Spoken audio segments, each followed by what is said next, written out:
दोस्तों, आज मैं आपको एक बहुत ही बढ़िया जजमेंट बताने वाला हूं।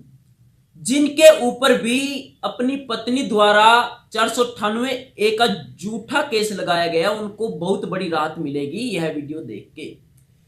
मैं आपसे गुजारिश करता हूं कि इस वीडियो को कंप्लीट देखिएगा और सब्सक्राइब और लाइक पे जरूर क्लिक करिएगा ताकि आने वाली हमारी लीगल जानकारी से आप अवगत रहें।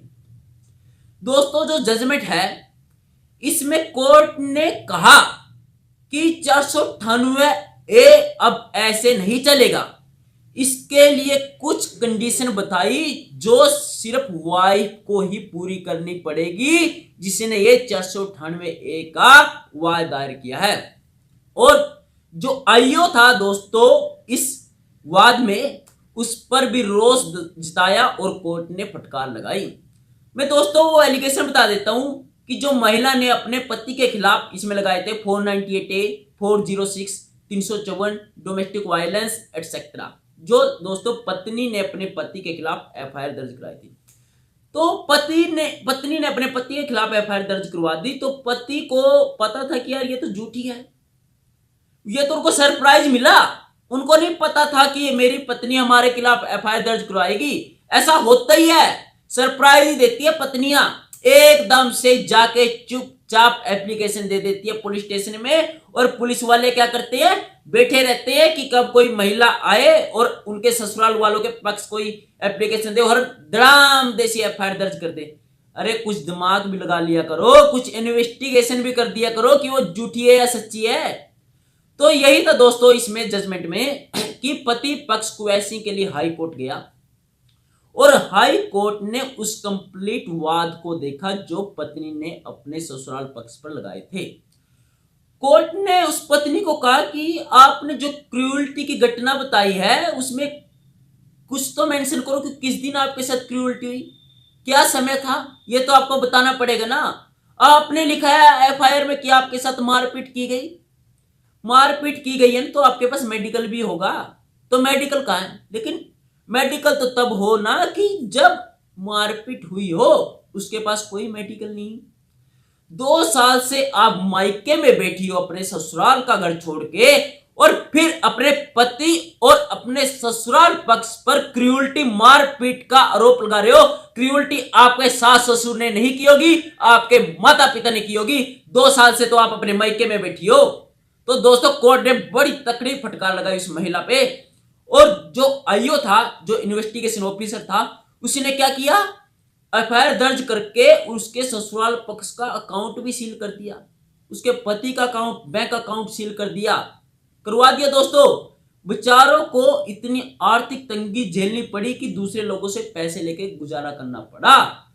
तो कोर्ट ने उस आईओ को भी फटकार लगाई कि आपने किस बिहाफ पे इस ससुराल पक्ष को प्रताड़ित किया। क्या आपके पास ससुराल पक्ष के खिलाफ कोई एविडेंस है कि इन्होंने इस महिला के खिलाफ कोई क्रूअल्टी की हो, कोई डोमेस्टिक वायलेंस किया हो? अगर नहीं है तो आपको कोई ऐसा अधिकार नहीं है कि आप इनके साथ क्रिमिनल जैसा व्यवहार करें।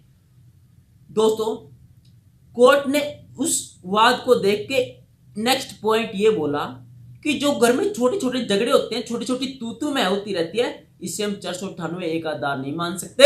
अगर ऐसा हो तो कोई घर ही नहीं बसेगा, बिल्कुल सभी घरों में 498 मिलेगा। कोई घर ऐसा है ही नहीं है कि जिसमें छोटी मोटी बातें नहीं होती हो यार। लेकिन महिला क्या करती है, उसी का फायदा उठाते हैं और जो आईओ होता है एकदम से एफआईआर दर्ज कर देता है। कुछ तो आपका फर्ज बनता होगा ना कि थोड़ी इन्वेस्टिगेशन करे। ये सिर्फ एक ही पक्ष को देखा जाता है कि जिसने एफआईआर दर्ज कराई है, दोनों पक्ष को देखना चाहिए ना कि इसे हम 498 का कारण नहीं मान सकते। और हाई कोर्ट ने भी कहा कि जो एक क्रूअल्टी मेंशन किया हुआ है, क्रूअल्टी तभी मेंशन कर सकते हैं वाद में जब कॉन्टिन्यूसली क्रूअल्टी हो रही हो। यानी ऐसा नहीं है कि आज झगड़ा हुआ और आज ही आपने उसके खिलाफ एफआईआर दर्ज करवा दी, यानी कॉन्टिन्यूसली क्रूअल्टी। लेकिन होता क्या है, ससुराल पक्ष का घर छोड़ा, मायके में जाके बैठ गई, 1 साल 2 साल 6 महीने रहती है और फिर अपने पति के खिलाफ क्रूअल्टी डोमेस्टिक वायलेंस 498A के एलिगेशन लगा देती है। क्या क्यों लगा देती है? क्योंकि मनमर्जी के शिकार है। पता है एक एप्लीकेशन देनी है और एफआईआर दर्ज होनी है, जो आईओ है उसको जांच करनी नहीं है क्योंकि महिला की एप्लीकेशन आई है।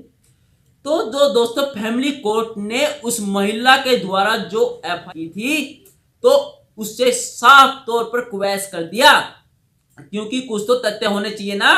आप एप्लीकेशन दे रहे हो, आप अपने पति पक्ष पर आपके ससुर, आपकी सास, आपकी दिरानी जिठानी सभी को घसीट रहे हो।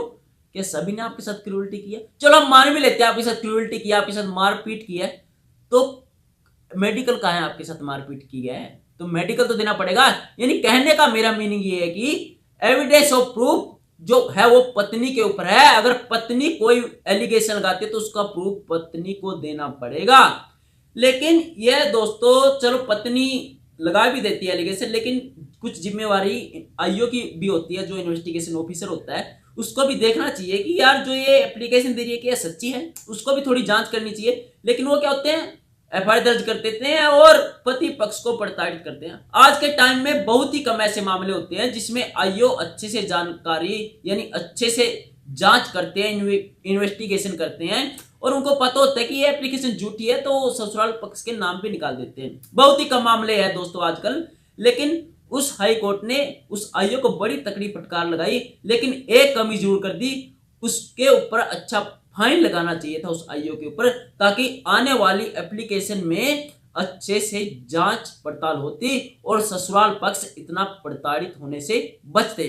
जो दोस्तों ये जजमेंट थी इसका लिंक मैं डिस्क्रिप्शन बॉक्स में दे दूंगा, उसे जरूर पढ़िएगा और यह जजमेंट आपके बहुत काम आने वाली है यदि आपके ऊपर भी आपकी पत्नी ने फॉल्स केस लगाया है। थैंक यू दोस्तों, जय हिंद, जय भारत।